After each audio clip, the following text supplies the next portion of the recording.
Saint-Esprit prend contrôle et parle à travers la modeste personne pour délivrer le message qui nous vient du trône divin à ce 100 jours. Ouvre nos cœurs pour que ce que tu vas nous dire y pénètre et surtout que nous soyons des pratiquants de tout ce que tu nous apprends. Nous prenons autorité et au nom de Jésus, nous lions tout esprit qui n'est pas de Dieu, esprit de sommeil, de perturbation, de distraction, pour que seul le Saint-Esprit dirige tout dans cette salle et que l'atmosphère du royaume règne dans cette salle. Atmosphère de paix, de joie, d'amour. Nous prenons autorité pour déclarer au nom de Jésus que ce message va atteindre le monde entier, partout où le peuple de Dieu veut écouter, et que les réseaux permettront cela sans perturbation. À toi seul l'honneur, à toi seul la gloire, Papa.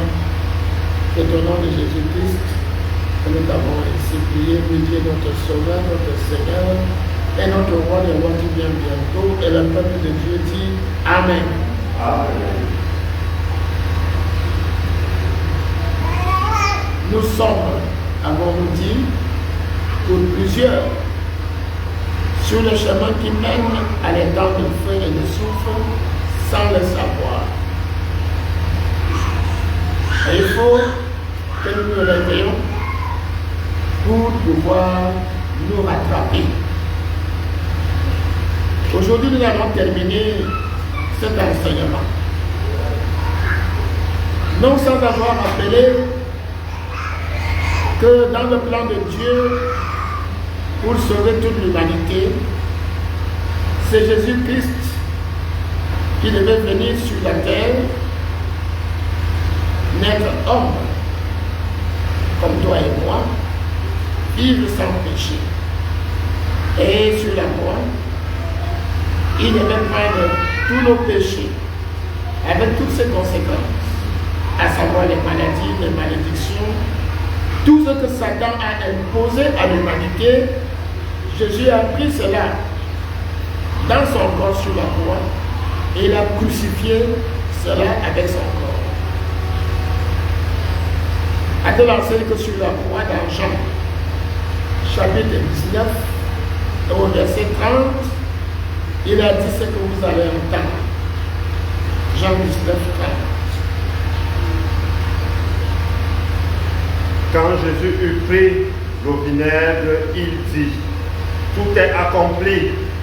Et, baissant la tête, il rendit l'esprit. Au moment où il est dans l'esprit, il a déclaré, tout est accompli. Tout ce que le Père m'a envoyé a déjà été fait. Et nous nous rappelons que très vite, il a été mis dans le tombeau, dans les matés, c'est son corps. Son esprit est effectivement retourné au Père et son âme est allée dans le séjour des morts.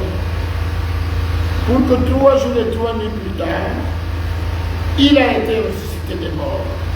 Son corps a repris vie, son esprit est rentré dans son corps et son âme est revenue dans son corps. Mais il est ressuscité avec un corps de gloire. Et nous savons bien qu'après sa résurrection, c'était le 8 avril de l'an 30, samedi après-midi. Dimanche qui a suivi, le premier jour de la semaine, il s'est rendu au ciel avec son propre sang qu'il a présenté au Père.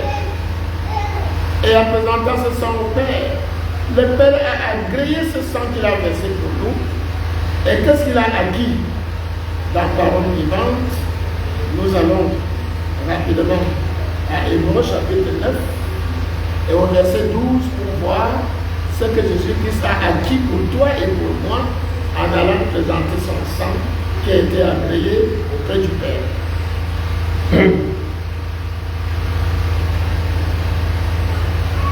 Il a traversé un tabernacle plus grand et plus parfait que tous les sanctuaires terrestres. Un tabernacle qui n'a pas été construit par des mains humaines, c'est-à-dire qui ne fait pas partie de ce monde créé. Il a pénétré une fois pour toutes dans le lieu très saint pour offrir son propre sang, et non celui de bouc ou de veau. Il nous a ainsi acquis une libération définitive et éternelle. Une éternelle réconciliation avec Dieu.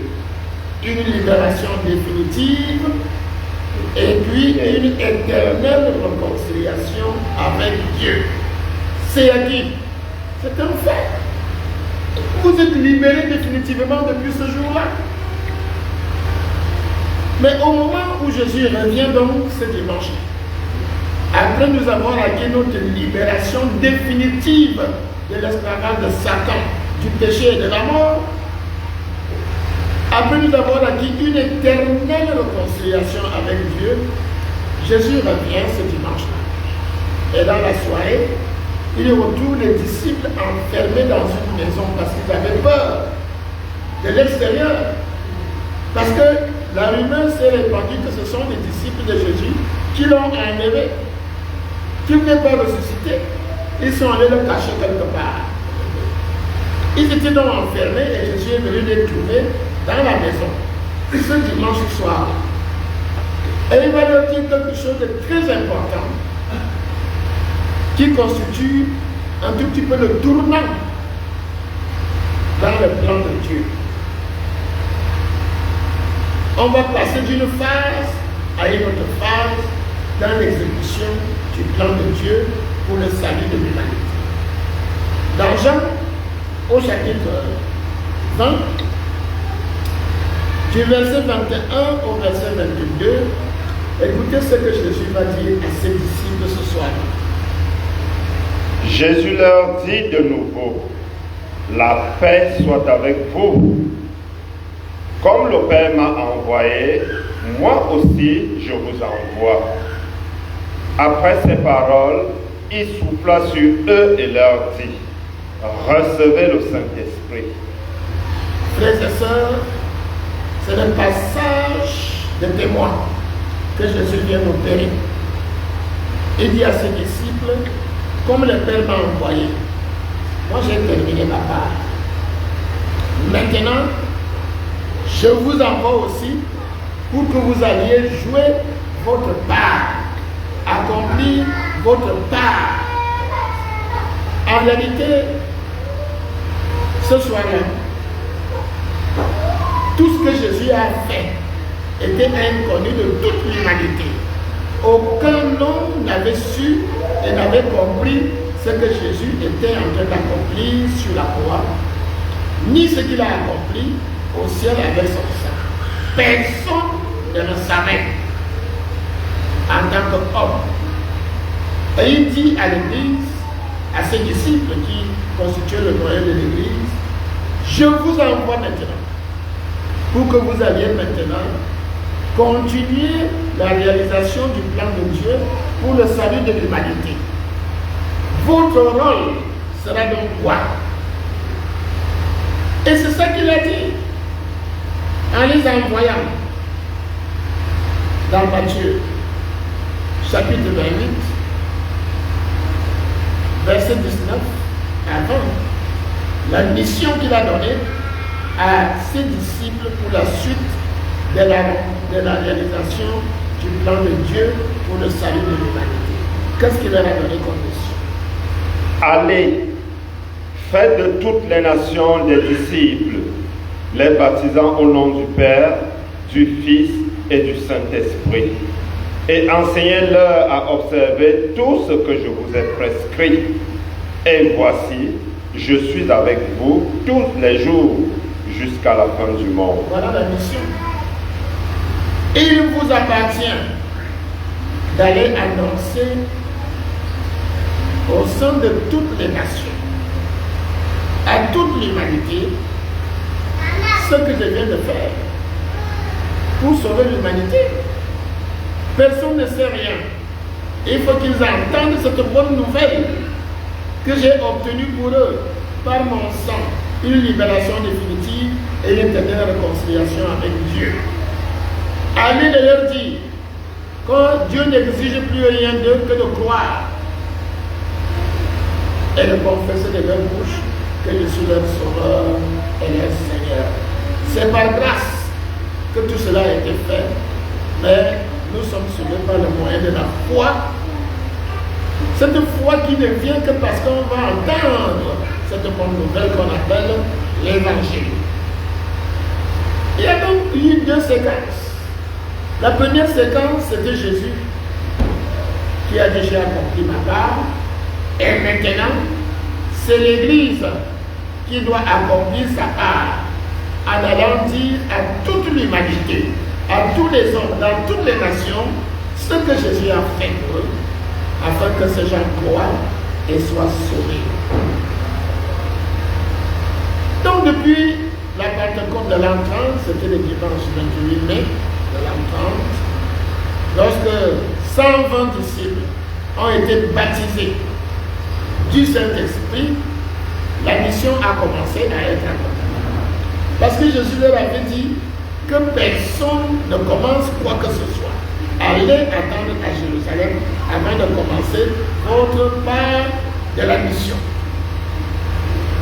D'ailleurs, ce que Jésus a dit, tel que rapporté par Luc, est très clair et montre les deux étapes. D'abord, Jésus-Christ, dans Luc 24, au verset 46, Jésus explique clairement les deux étapes.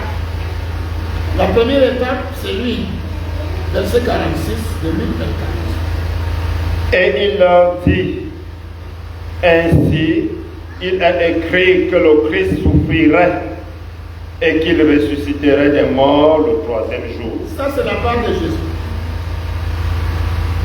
Et il dit, moi j'ai fini, comme le Père m'a envoyé de faire, et maintenant, je vous envoie pour faire votre part. Verset 47 à 49. Et que la repentance et le pardon des péchés seraient prêchés en son nom à toutes les nations, à commencer par Jérusalem. Verset 49. Vous êtes mes témoins de ces choses, et voici, j'enverrai sur vous ce que mon Père a promis. Mais vous, restez dans la ville jusqu'à ce que vous soyez revêtus de la puissance d'en haut. Voilà le passage du relais. Et avant son ascension, Jésus a rappelé dans Actes chapitre 1 et au verset 8 cette mission qui a été confiée à son Église. C'est la raison pour laquelle il a fondé son Église. Il n'était pas la lumière, mais il parut pour rendre. Actes chapitre 1, verset 8.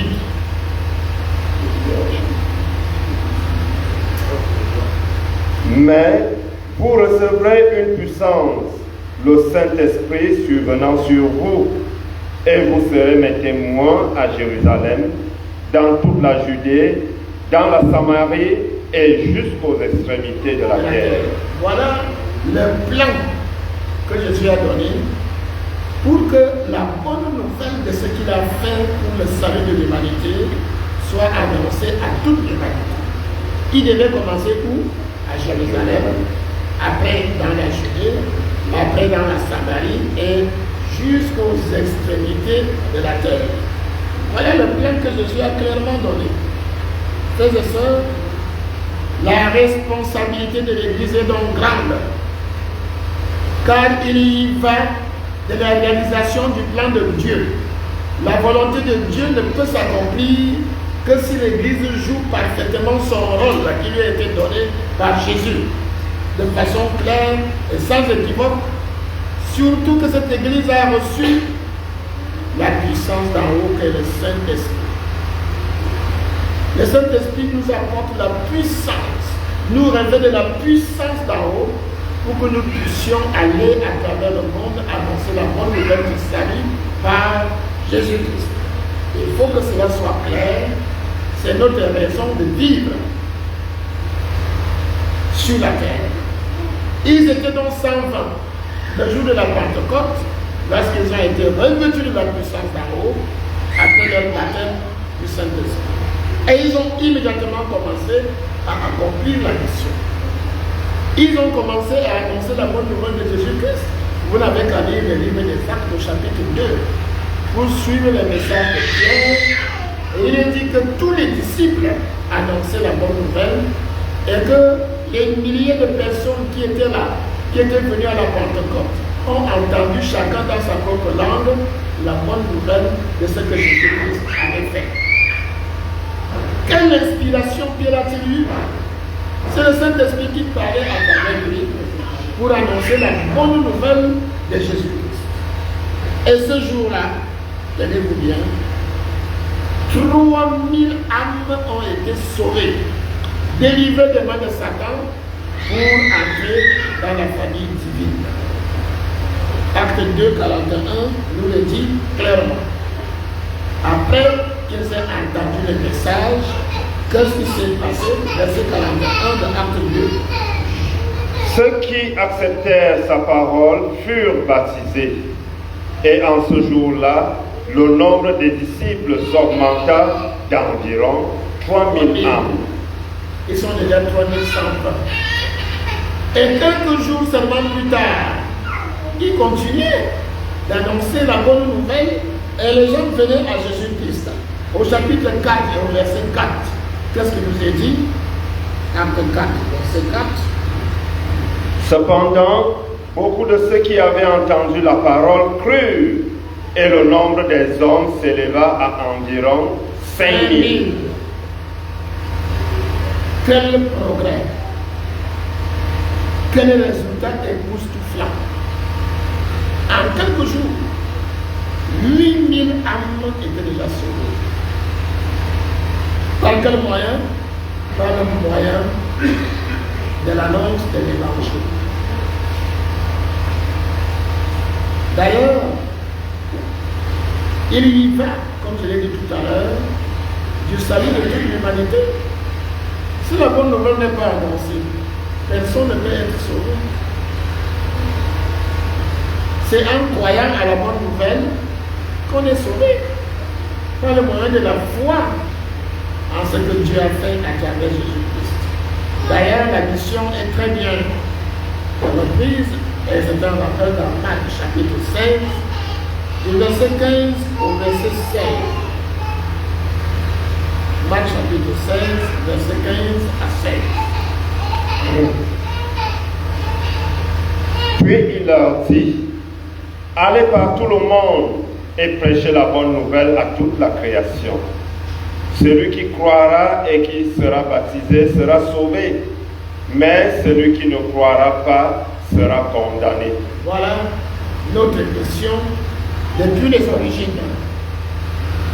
Et nous avons vu comment ces disciples et apôtres ont commencé à travailler à Jérusalem.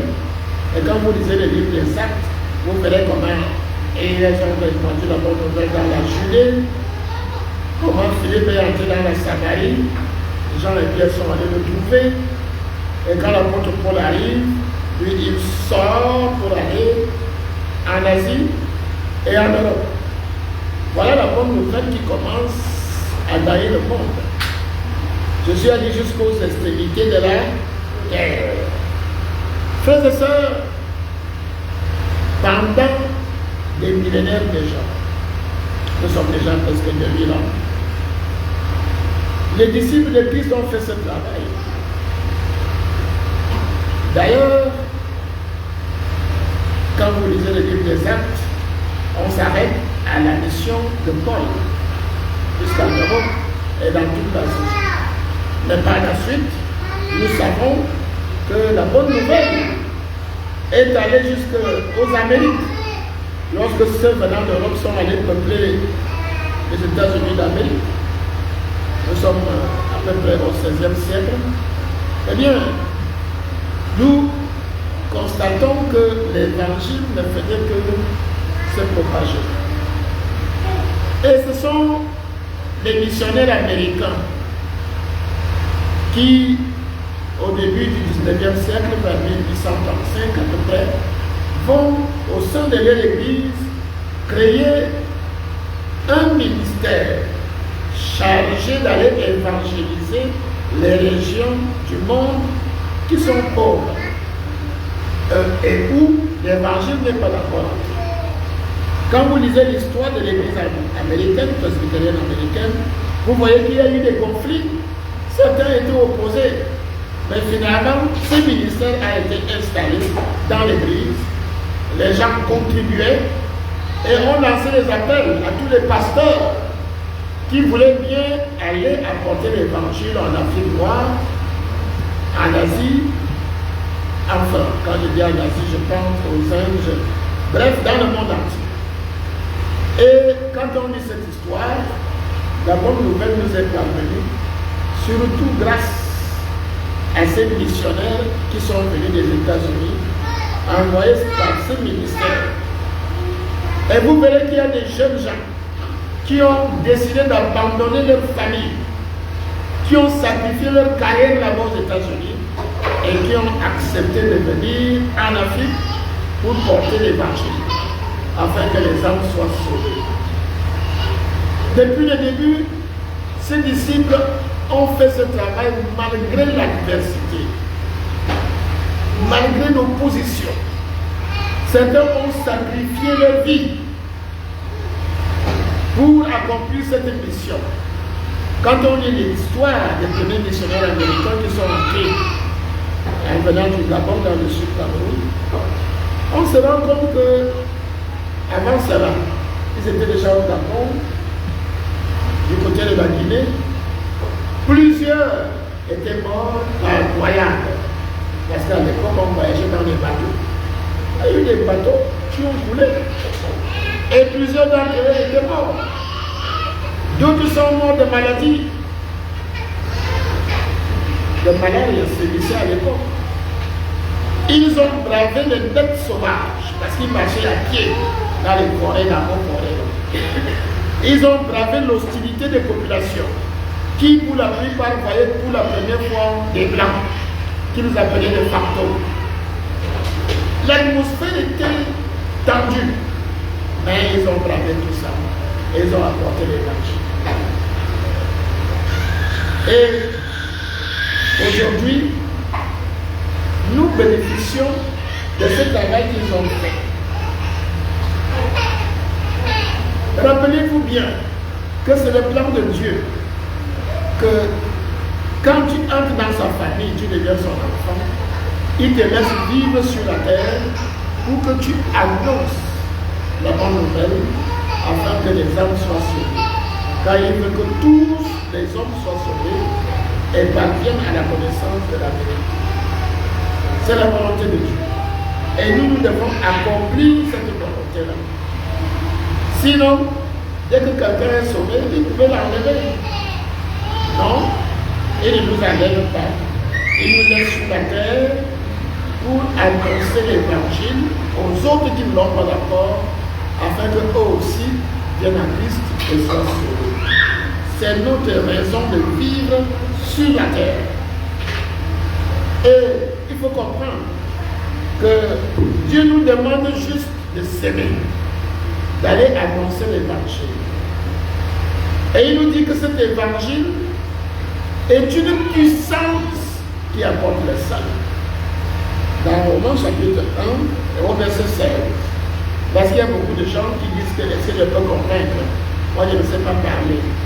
On ne te demande pas d'aller convaincre, ce n'est pas toi qui vas convaincre les cœurs. Car je n'ai point honte de l'évangile. C'est une puissance de Dieu pour le salut de quiconque croit, du juif premièrement, puis du grec. Toute l'humanité, qu'on soit juif ou non, L'évangile est une puissance de Dieu lorsque nous l'envoyons vers les personnes perdues, encore esclaves de Satan. L'évangile contient en lui-même la puissance de Dieu. Et maintenant, quand tu as envoyé la semence, c'est Dieu lui-même qui agit par le Saint-Esprit. Jésus l'a expliqué. C'est le Saint-Esprit qui a été envoyé pour convaincre les cœurs de ceux qui entendent l'Évangile. Dans Jean chapitre 16, du verset 7 au verset 11, Jésus-Christ l'a clairement expliqué. Il dit, moi j'ai terminé ma part, il est avantageux que je m'en aille, afin que le consolateur, le Saint-Esprit, vienne. Et c'est lui qui va convaincre le monde. Alors, disons du verset 7 au verset 11. Maintenant, je m'en vais vers celui qui m'a envoyé, et aucun de vous ne me demande où vas-tu. Mais parce que je vous ai dit ces choses, la tristesse a rempli votre cœur. Cependant, je vous dis la vérité, il vous est avantageux que je m'en aille. Car si je ne m'en vais pas, le consolateur ne viendra pas vers vous. Mais si je m'en vais, je vous l'enverrai. Et quand il sera venu, il vous convaincra le monde en ce qui concerne le péché, la justice et le jugement. En ce qui concerne le péché, parce qu'il ne croit pas en moi. La justice, parce que je vais au Père et que vous ne me verrez plus. Le jugement, parce que le prince de ce monde est jugé. Le Saint-Esprit va faire le reste, mon frère, ma soeur. Va annoncer l'évangile aux hommes perdus. C'est notre raison de vivre. Et j'ajoute que Jésus a bien dit que quand il reviendra, il va rendre à chacun selon ce que son œuvre. Quelle œuvre? L'œuvre de salut de l'humanité. Dans Apocalypse chapitre 22 et au verset 12, il est clair là-dessus. Apocalypse 22, verset 12. Qu'est-ce que Jésus a dit? Voici, je viens bientôt, et ma rétribution est avec moi pour rendre à chacun selon ce qu'est son œuvre. Quelle œuvre? L'œuvre de salut de l'humanité. On n'est pas sauvé simplement parce qu'il y a deux choses qui le font. Et c'est pour ça que le titre, c'est que nous sommes sur le chemin de l'enfer ou de l'étang de feu sans le savoir. On est sauvé par la foi, mais une foi avec l'œuvre de salut de l'humanité. Parce qu'une foi sans les œuvres est une foi morte. Ceux qui ont des doutes là-dessus, il ne faudrait pas en avoir. Celui qui ne participe pas à l'œuvre de salut des âmes ne pourra pas être sauvé. Il faut que ce soit clair. Et à travers une parabole, je rappelle que Jésus donnait des paraboles pour révéler les mystères cachés du royaume de Dieu, de ce qui va se passer. Voilà pourquoi il disait souvent le royaume de Dieu sera semblable à, et il donnait des secrets. Jésus a donné des secrets sur l'œuvre de salut des âmes et sur son importance. Nous prenons la parabole qui se trouve dans Matthieu 25. On va supporter de la lire entièrement parce que cette parabole est très importante. Verset 14 à 30. Il en sera comme d'un homme qui, partant pour un voyage, appela ses serviteurs et leur remit ses biens. Il donna 5 talents à l'un, 2 à l'autre et 1 au troisième. J'explique ici que c'est Jésus qui est parti au ciel. Et en partant, il a donné la mission. Il a donné à chacun des capacités. Les talents, c'est les capacités que Dieu te donne. Les moyens que Dieu te donne pour accomplir ta mission. Et il ne donne pas la même chose à chacun. À celui-là 5 compte tenu de l'œuvre que Dieu doit accomplir, à celui-là 2, à celui-là 1. Chacun est donc tenu de faire valoir ce que Dieu lui a donné pour le salut des âmes. Voilà l'explication. Continuons la lecture. À chacun selon sa capacité, et il partit. Aussitôt, celui qui avait reçu 5 talents s'en alla, les fit valoir, et il gagna 5 autres talents. De même, celui qui avait reçu les 2 talents en gagna 2 autres. Celui qui n'en avait reçu qu'un alla faire un creux dans la terre et cacha l'argent de son maître. Okay. Voyez-vous, bien que Jésus est parti, l'œuvre a commencé. Chacun a fait valoir les talents que Dieu lui avait donnés. Regardez l'apôtre Paul qui avait étudié et la philosophie et la littérature du temps. Voyez comment il a œuvré jusque dans les nations païennes en mettant au service de l'œuvre ce qu'il avait appris. Il en est de même pour nous aujourd'hui. Nous avons chacun reçu des dons, des talents, des capacités, des moyens que Dieu nous donne et nous devons les faire valoir dans le cadre de l'accomplissement de l'œuvre de salut des âmes. C'est pour ça que nous vivons sur la terre en tant que disciples de Jésus-Christ, membres de l'Église que Christ a fondée. Mais il y en a qui reçoivent et qui enterrent. Ça veut dire qu'ils ne font rien. Non, ils ne font rien. Ils sont là pour admirer les autres, pour critiquer. Et ils ne font rien pour le salut des âmes. C'est celui-là qui allait enterrer. Maintenant, Jésus continue sa parole. Qu'est-ce qu'il dit? Longtemps après, ce sera à peu près 2000 ans, le maître de ses serviteurs revint et leur fit rendre compte. Leur fit rendre compte. Ce verset 19 là est fondamental. Nous sommes sur la terre maintenant. Un jour, chacun de nous aura à rendre compte de ce qu'il a fait, de ce que Dieu lui a donné, dans le cadre de l'accomplissement de l'œuvre de salut. Vous pouvez faire toute autre chose, hein? Mais vous ne serez pas jugé par rapport à ces choses. Hier soir, vous avez bien suivi qu'on se préoccupe des choses de ce monde, et que c'est du manger du bois, des soucis de la vie, et on oublie l'œuvre de Dieu. Nous vivons pour cette œuvre-là et nous rendrons compte de ce que nous avons fait pour cette œuvre avec tout ce que Dieu a mis à notre disposition. Très important. Et maintenant, écoutez le compte rendu que chacun va faire et vous allez également suivre le sort qui sera réservé aux uns et aux autres. Continue. Celui qui avait reçu les 5 talents s'approcha en apportant 5 autres talents et il dit, Seigneur, tu m'as remis 5 talents, voici, j'en ai gagné 5 autres. Son maître lui dit, c'est bien, bon et fidèle serviteur, tu as été fidèle en peu de choses, je te confierai beaucoup. Entre dans la joie de ton maître. Bon et fidèle serviteur. Voilà le verdict. Il a travaillé, il a eu 5, il a gagné 5 autres. Et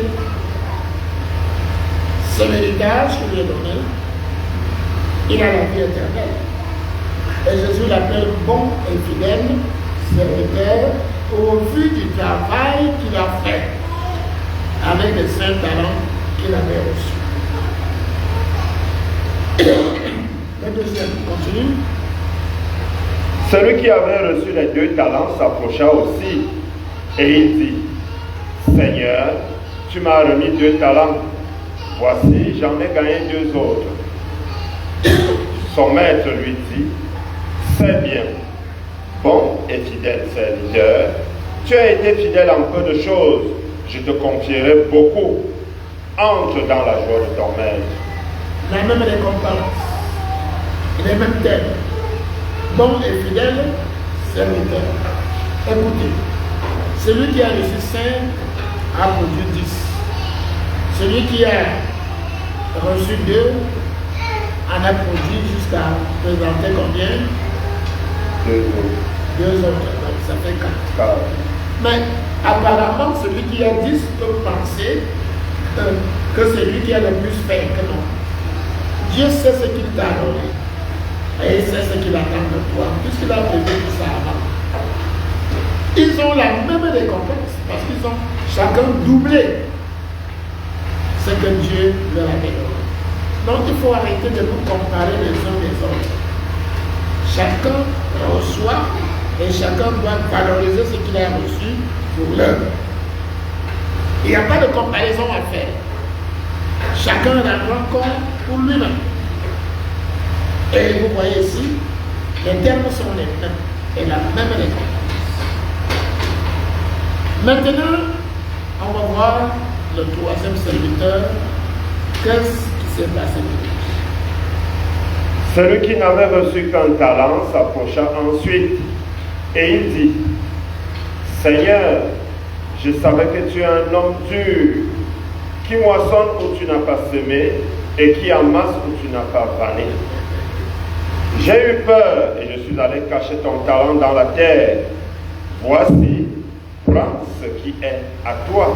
Écoutez, le serviteur là, il n'a rien fait, mais il a trop regardé. Jusqu'à critiquer même Dieu. Vous avez suivi là? Généralement, c'est ce qui se passe dans l'église de Christ. Vous verrez que c'est ceux qui ne font rien, qui critiquent, qui parlent beaucoup et qui ne contribuent en rien à l'heure. Alors, quand il a fini de jaser, de parler, quel est son verdict, la suite? Son maître lui répondit, serviteur méchant et paresseux. Écoutez la qualification. Il est méchant et il est paresseux. Il est méchant pourquoi? Parce que il n'a pas voulu contribuer au salut des autres. Et il voyait les autres souffrir sous l'esclavage de Satan, pleurer, s'égarer. Il n'a rien fait. Il est resté indifférent. Il n'a pas voulu partager la bonne nouvelle pour le salut des autres. Il est donc méchant. Paresseux, parce qu'il ne voulait rien faire. Quelle est ta situation? Que fais-tu pour l'œuvre de salut des âmes? C'est ça qu'on appelle l'évangélisation. Que fais-tu pour ça? Est-ce que tu te contentes de critiquer, de juger, de jaser, ou bien alors tu es vraiment à l'heure? Le jour du compte rendu arrive. Donc, il est qualifié de méchant et de paresseux. Quel est son sort? Tu savais que je moissonne où je n'ai pas semé et que j'amasse où je n'ai pas vanné. Il te fallait donc remettre mon argent au banquier et à mon retour, j'aurais retiré ce qui est à moi avec un intérêt. Ôtez-lui donc le talent et donnez-le à celui qui a les 10 talents. Car on donnera à celui qui a et il sera dans l'abondance. Je rappelle que les 3 serviteurs-là étaient tous des serviteurs de Dieu. Dieu a donné quelque chose à chacun. Mais maintenant, lors du compte rendu, on a vu que les 2 premiers là qui ont travaillé, et puis ils ont hérité la vie éternelle. Et maintenant, le troisième qui n'a rien fait, quel est son sort éternel? Lis la fin. Car on donnera à celui qui a, et il sera dans l'abondance. Mais à celui qui n'a pas, on ôtera même ce qu'il a. On a déjà vu ça. Et le serviteur inutile, jetez-le dans les ténèbres du dehors, où il y aura des pleurs et des grincements de dents. Vous avez vu le sort de ce serviteur-là? Sans le savoir, parce que nous ne faisons rien pour l'œuvre de salut des âmes, ce sera notre sort. Jésus nous a révélé ça clair, le plus clairement possible. Est-ce que tu participes à l'œuvre de salut des âmes? Tu as déjà annoncé l'évangile à combien de personnes pour les amener à Christ? Ou tout au moins, combien de personnes as-tu déjà amené dans ton église là pour que ces gens entendent le message de Jésus-Christ et y croient? Quel est ton bilan? En dehors de cette parabole, Jésus-Christ a parlé de ceux-là qui ne font rien pour le salut des âmes. Dans Matthieu 24, on en a parlé hier soir pour ceux qui suivent. Du verset 45 au verset 50, il nous présente deux groupes. Comme on vient de voir, il y a eu deux groupes là tout à l'heure, ceux qui ont travaillé et celui qui n'a rien fait. Alors ici, Jésus parle également de ces deux groupes-là. À partir du verset 45 de Matthieu 24. Qu'est-ce que Jésus a clairement dit? Quel est donc le serviteur fidèle et prudent? Voyez-vous? Fidèle et prudent. Les termes se ressemblent. Continue. Que son maître a établi sur ces gens pour leur donner la nourriture au temps convenable. Oui. Heureux ces serviteurs que son maître à son arrivée trouvera faisant ainsi. Et qu'est-ce qu'il va faire? Je vous le dis en vérité, il l'établira sur tous ses biens. Voilà la première catégorie de personnes. Jésus dit que ces personnes-là ont été chargées de donner la nourriture aux gens de Dieu, c'est-à-dire aux élus. Je crois que vous savez bien qu'avant la fondation du monde, Dieu a mis les noms de tous ceux qui doivent être sauvés dans le livre de vie. Et notre responsabilité est de leur donner la nourriture au temps convenable. Heureux ce serviteur-là que Jésus va trouver en train de donner la nourriture au temps convenable à ces élus-là. La nourriture, c'est quoi? Bien, ceux qui étaient ici à l'étude biblique savent qu'on a expliqué que quand tu es né de nouveau, ta nourriture, c'est la parole de Dieu. Dans Matthieu 4, Jésus dit à Satan que l'homme ne vivra pas de pain seulement. La nourriture physique ne suffit pas. L'homme doit vivre de toute parole qui sort de la bouche de Dieu. Ça, c'est la nourriture spirituelle. Quand tu es né de nouveau, si tu ne la manges pas, eh bien tu ne peux pas grandir. Et tu vas même mourir de kwashiorkor. Tu le seras népios. Tu ne vas pas grandir. Donc c'est cette nourriture-là qu'il faut donner. C'est la parole de Dieu. Et cette nourriture doit être donnée aux gens du monde, à ces perdus-là, pour qu'ils viennent à Christ. Cette nourriture doit être donnée aux brebis qui sont déjà là, pour qu'elles ne s'égarent point. N'oubliez pas ce double rôle de l'Église. Allez donner l'évangile, la parole de Dieu, aux perdus pour qu'ils viennent à Christ, et une fois à Christ, les nourrir pour qu'ils grandissent et ne s'égarent point. C'est ça, donner la nourriture. Et Jésus dit heureux ceux-là qu'il va trouver en train de faire ce travail. D'ailleurs, dans Jean chapitre 4 et au verset 44, Jésus nous explique ce qu'était sa nourriture lorsqu'il était sur la terre. Jean 4, 34. Jésus leur dit, ma nourriture est de faire la volonté de celui qui m'a envoyé. Vous entendez? Avant, au chapitre 6, Jean, il avait dit, d'ailleurs, c'est écrit au chapitre 6, on peut dire qu'après, il va préciser que Dieu a dit, aucun ne doit se perdre. Tous ceux qui sont dans les livres de vie que je te confie pour le salut, aucun ne doit se perdre. C'est la volonté du Père. C'est ce que Jésus a expliqué. Et il dit donc que sa virtue, c'est de remplir, d'accomplir cette volonté et de faire quoi? Et d'accomplir son œuvre. L'œuvre de salut des âmes. Faire la volonté de Dieu en accomplissant son œuvre. C'est ça que Jésus a clairement expliqué. Et c'est ça qui est valable pour toi et pour moi. Qu'est-ce que nous faisons pour l'évangélisation qui relève de tout le monde? Par la suite, le Saint-Esprit expliquera à travers l'apôtre Paul ceux qui sont chargés de nourrir le troupeau.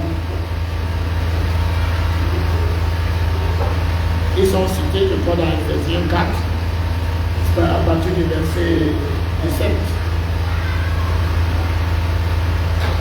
Frères et sœurs, tous nous sommes appelés à participer à l'œuvre de salut. Si nous ne le faisons pas, nous allons être perdus comme le second groupe.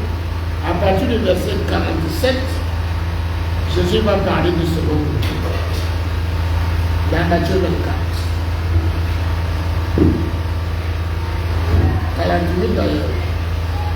À partir du verset 48. Après avoir parlé de ceux que Jésus va trouver à l'œuvre, il parle des autres à partir du verset 48. Mais si c'est un méchant serviteur qui dit en lui-même, vous voyez le terme de bien. Avant c'était méchant et paresseux. Ici, Jésus parle de méchant. Parce qu'il met l'accent sur le fait qu'au vu de toutes ces personnes qui se perdent, qui s'égarent, qui pleurent, tu ne fais rien. Même dans ta propre famille. Dans ton lieu de service. Tu as des amis. Vous allez seulement prendre la Guinness. Vous vous rencontrez juste pour les bars. Mais tu ne lui dis rien. Quant à Jésus-Christ et à la vie éternelle. C'est ça la méchanceté. Est-ce que c'est un méchant serviteur? Et il décrit. Qu'est-ce qu'il fait ce méchant serviteur? Qui dit en lui-même, mon maître tarde à venir. L'incrédulité. Il commence même à douter de l'enlèvement. On a trop parlé de l'avènement de Jésus-Christ, il tarde à venir. Continue. S'il se met à battre ses compagnons, toujours des problèmes avec ses frères et sœurs. Toujours des problèmes. Les disputes, les querelles, les jalousies, les divisions, les animosités. C'est les œuvres de la chair qui font qu'il n'y a pas de communion fraternelle. Il n'y a pas d'amour fraternel. C'est ça qui caractérise ces gens. Toujours dans les problèmes. Continue. S'il mange et boit avec les ivrognes, il est péché. Il va retrouver les ivrognes pour aller manger et boire avec eux. Ça veut dire qu'il participe à la vie de péché dans le monde. Voilà cette catégorie-là. Continue. Le maître de ce serviteur viendra le jour où il ne s'y attend pas. C'est eux qui seront donc surpris. Puisqu'ils n'attendaient pas l'enlèvement. L'enlèvement va les surprendre. Je crois que ce matin, on est tellement simple dans les explications. À tel enseigne que chacun doit prendre ses responsabilités. Quelle est ta situation actuellement? Est-ce que tu participes à l'œuvre de salut des âmes? Est-ce que tu as toujours des problèmes avec tes frères et sœurs? Est-ce que tu as un grand penchant pour la vie de péché? Tu sais que ce n'est pas bon, mais tu continues de faire. Frères et sœurs, tu ne participes à rien dans l'œuvre de salut. Et qu'est-ce que Jésus a dit? Continue. Par rapport à ce groupe. Il le mettra en pièces et lui donnera sa part avec des hypocrites. C'est là qu'il y aura des pleurs et des grincements de dents. Voilà les bonnes sorts. Parce que tout à l'heure, quand je disais qu'on est sauvé, parce qu'on a d'abord la foi, mais on est sauvé aussi parce qu'on participe à l'œuvre de salut. Parce qu'une foi sans les œuvres est une foi morte. Les gens avaient des problèmes à la foi. Oui, sache maintenant que si tu ne participes pas à l'évangélisation, pour aller sauver les âmes, tu ne seras pas sauvé. Non? Jésus est clair. Et souvent nous restons sans participer à l'œuvre de salut et on se dit non, moi j'ai la foi. Tu as une foi morte. Dieu attend que tu le prouves. Et Jésus apparaît clairement du sort des gens qui ne participent pas à l'œuvre. La différence entre les deux groupes, c'est que les hommes, Jésus les trouve en train de travailler pour lui et le monde, pour le salut, et ceux qui sont déjà dans le troupeau, afin qu'il n'y ait pas de d'égarement, qui partent. Et maintenant les autres qui ne font rien, qui ne participent pas dans le temps de feu, il y aura les pleurs et les versements de larmes. C'est ça qui doit être clairement entendu. On a beau parler de l'œuvre d'évangélisation, mais on est là. Satan nous empêche, c'est-à-dire qu'il efface même ça de nos cœurs, ce n'est même pas notre préoccupation. Parfois on y pense et il vient dire non, parce que ce sont les pasteurs, les pasteurs. Chacun en compte. Dieu a prévu ton cahier de charge. Dieu a prévu qui tu dois rencontrer pour apporter le salut. C'est ta contribution. Et pendant que je préparais ce message, l'Esprit m'a montré quelque chose que je vais partager avec vous. Dans Jérémie, chapitre 8 et au verset 20. Jérémie, chapitre 8 au verset 20. Il est question ici des personnes qui n'ont pas reçu l'évangile et qui pleurent en fin de compte. Jérémie 8, 20. La moisson est passée. C'est eux qui parlent. Quand on dit moisson, il s'agit de quoi? Il s'agit des... Oui, quand Jésus a parlé dans Matthieu 9, les brebis qui semblaient perdues, il a dit, la moisson est grande, mais il y a peu d'ouvriers. Ces gens disent quoi? La moisson est passée. Continue. L'été est fini. Oui. Et nous ne sommes pas sauvés. Vous entendez? Il constate que la moisson est finie, terminée. L'été où on faisait la moisson est passé. Et nous ne sommes pas sauvés. Ce sont des pleurs. Si vous lisez la suite, vous verrez que Dieu dit que ce sont les pleurs de ses enfants.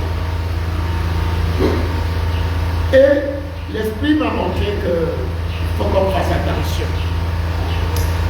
Quand il y aura le jugement des nations, nous, on aura été enlevés, on revient avec Jésus-Christ. Et maintenant, les hommes vont rassembler tous les survivants de la terre pour le jugement des nations sur la grande vallée du jugement. Il y aura des gens qui vont vous reconnaître, des gens de votre village, de votre ville, ils vont te reconnaître. Et écoutez bien, quelqu'un va dire, Aridi, tu connaissais toutes ces choses. Tu te contentais de me donner l'argent, de me donner la bière, de me donner à manger. Tu ne m'as pas donné l'évangile. Pourquoi? Tu es méchant. Vous pensez que Jésus serait différent? Mon attention a été attirée hier soir sur ce qui va se passer dans la salle des noces. Je crois que c'est dans le livre de Luc. Non, c'est Matthieu 22, je crois. Matthieu 22. Verset 11 à 13. Les gens sont déjà dans la salle des noces pour célébrer les noces de l'agneau. Et qu'est-ce que Jésus a dit qui va se passer dans la salle des noces? Le roi entra pour voir ceux qui étaient à table, et il aperçut là un homme qui n'avait pas revêtu un habit de noces. Il était déjà dans la salle des noces, oui ou non? Oui.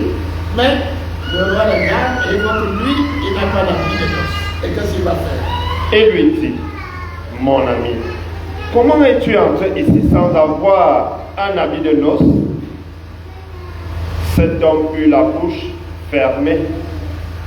Alors le roi dit au serviteur, liez-lui les pieds et les mains et jetez-le dans les ténèbres du dehors, où il y aura des pleurs et des grincements de dents. Moi, je ne voudrais pas me perdre dans des raisonnements doctrinaux et philosophiques.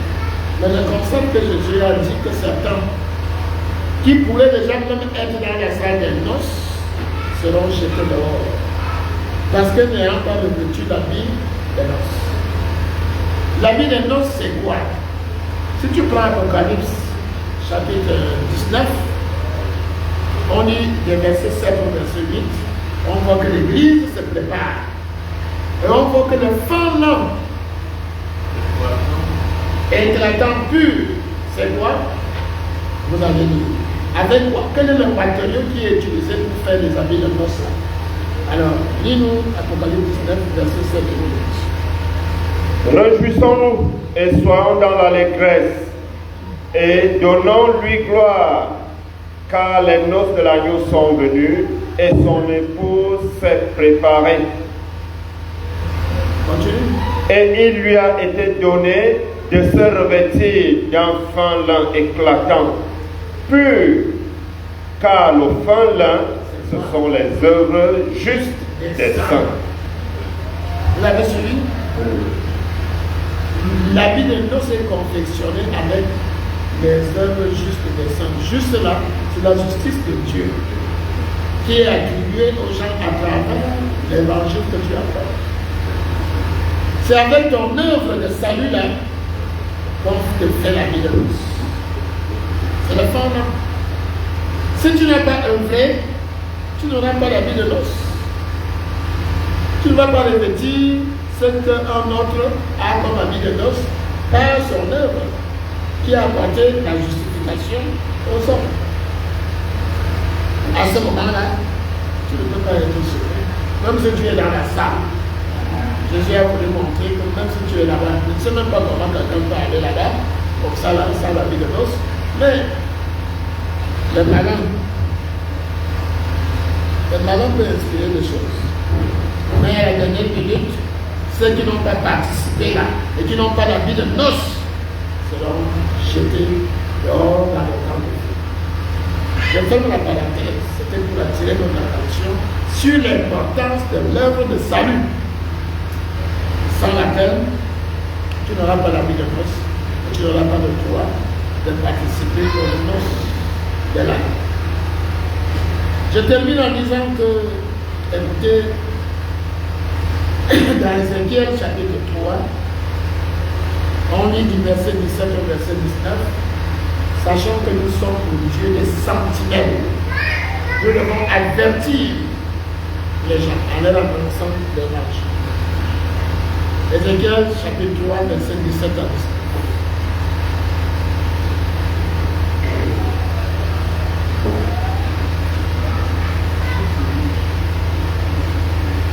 Ézéchiel, après j'ai lu Lamentation.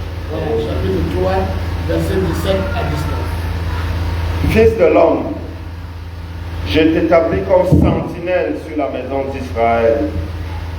Tu écouteras la parole qui sortira de ma bouche et tu les avertiras de ma part. Quand je dirai aux méchants, tu mourras, si tu ne l'avertis pas, si tu ne parles pas pour détourner le méchant de sa mauvaise voie et pour lui sauver la vie, ce méchant mourra dans son iniquité et je te redemanderai son sang. Vous l'avez suivi? La sentinelle qui voit les gens se perdre et qui n'avertit pas.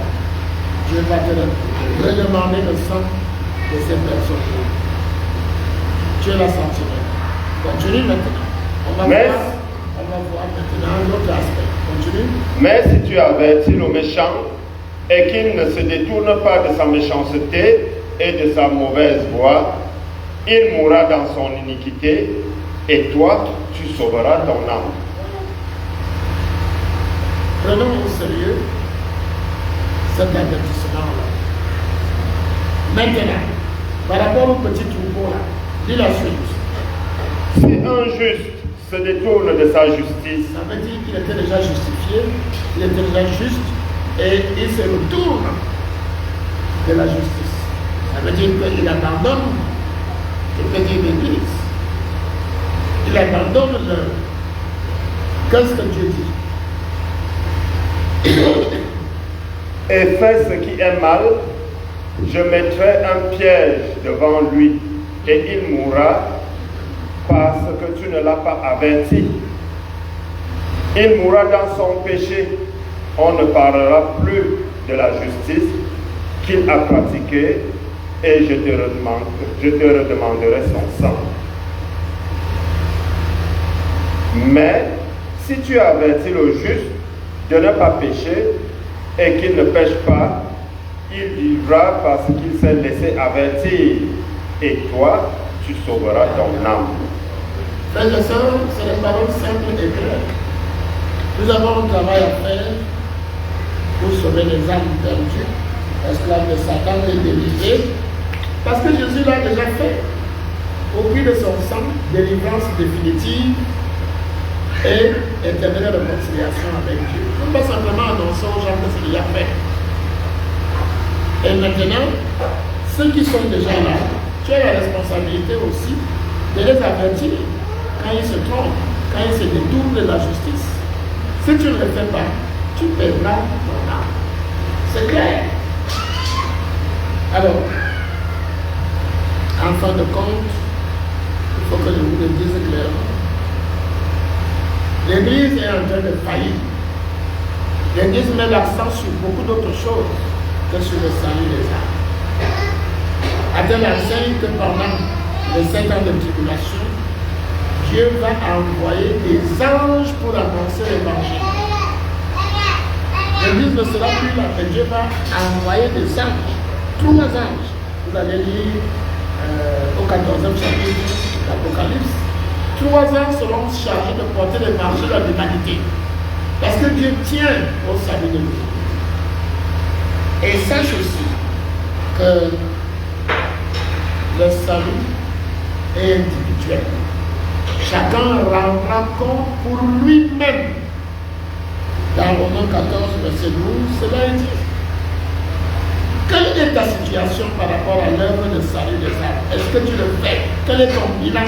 Combien d'âmes tu dois sauver?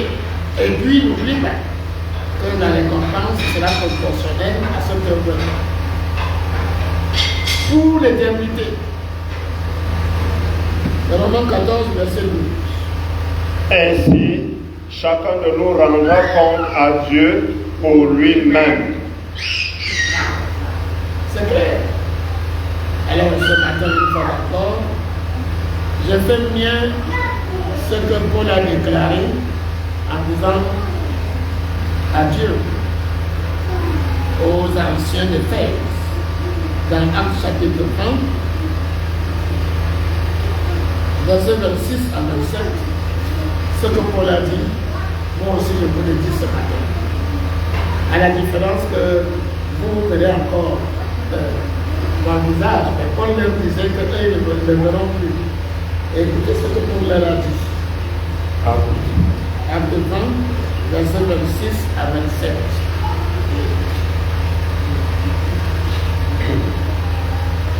C'est pourquoi je vous déclare aujourd'hui que je suis pur du sang de vous tous.